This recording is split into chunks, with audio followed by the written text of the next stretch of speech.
Yo mga idol, kamusta? Sports Talk PH nga pala. Ang update kay Inoue, pag-usapan natin yan mga idol. Ngunit bago ang lahat ay huwag kakalimutang mag-subscribe at i-click ang notification bell button for more sports talk. So alam nga po nating lahat na liyamadong-liyamado ang current undisputed super bantamweight world champion Japanese monster Naoya Inoue sa paparating nitong laban kontra sa kanyang undefeated mandatory challenger na si Sam Goodman na nakatakdang ganapin ngayong darating na December 24 sa bansang Japan. Ito po ay dahil halos walang naniniwala na kayang manalo ni Goodman sa binansagang halimaw ng Japan. Kaya naman inaasahan ng lahat na lalabas talaga bilang isang heavy underdog sa gabi ng kanilang bakbakan si Goodman. Subalit ayon nga po sa latest interview kay Naoya Inoue, ay sinabi po nito na sa katunayan umano ay wala siyang pakialam kahit heavy underdog pa si Goodman. Kailanman daw kasi ay hindi niya ina-underestimate ang kanyang mga nakakasagupa sa ibabaw ng lona. Dahilan kung bakit madalas umano ay nakakapagbigay siya ng napakagandang performance sa mga laban niya. Giit ni Inoue na pag iniisip niya daw kasi na dehado ang kanyang katunggali sa kanya, ay hindi niya daw malalabas ang kanyang best version. Kaya naman lagi niya umano iniisip na malakas ang kalaban niya. Nang sa ganon ay laging 100% ang ipinapakita niya sa mga laban niya. Yan daw ang kanyang sekreto kung bakit hanggang ngayon ay wala pa din nakakatalo sa kanya.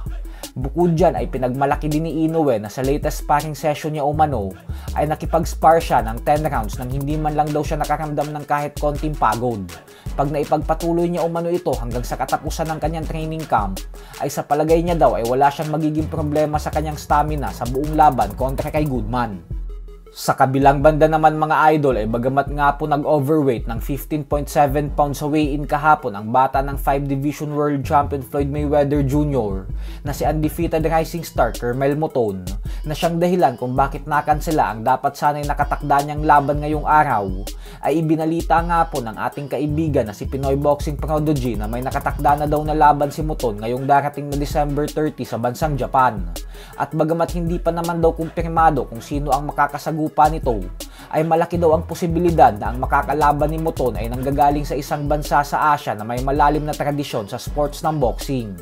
Dahil po dito ay agad inisip ng mga fans na posibleng Pinoy boxer umano ang tinutukoy ni Pinoy Boxing Prodigy. May mga tagahanga naman na nagsasabing gusto nilang makitang lumaban kay Moton ang ating pambato na si undefeated top Pinoy prospect Carl James Martin. Gawa ng naniniwala daw silang isang napakagandang laban ito para kay Wonderboy.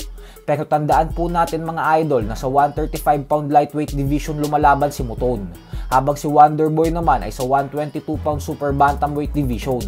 4 na division po ang kanilang pagitan, kaya naman malabo po talaga ang hinahangad nila na maglaban ng dalawa. Bukod dyan ay nakatakda na din namang lumaban sa susunod na linggo si Martin kontra sa veteranong Meksikano na si Ruben Tostado Garcia. Kaya naman suportahan na lang po muna natin si Martin sa laban niya na ito, dahil panigurado po na malalaki na at mga bigating laban na ang nag-aantay sa kanya para sa taong 2025. So hanggang dito na lang po muna tayo mga idol.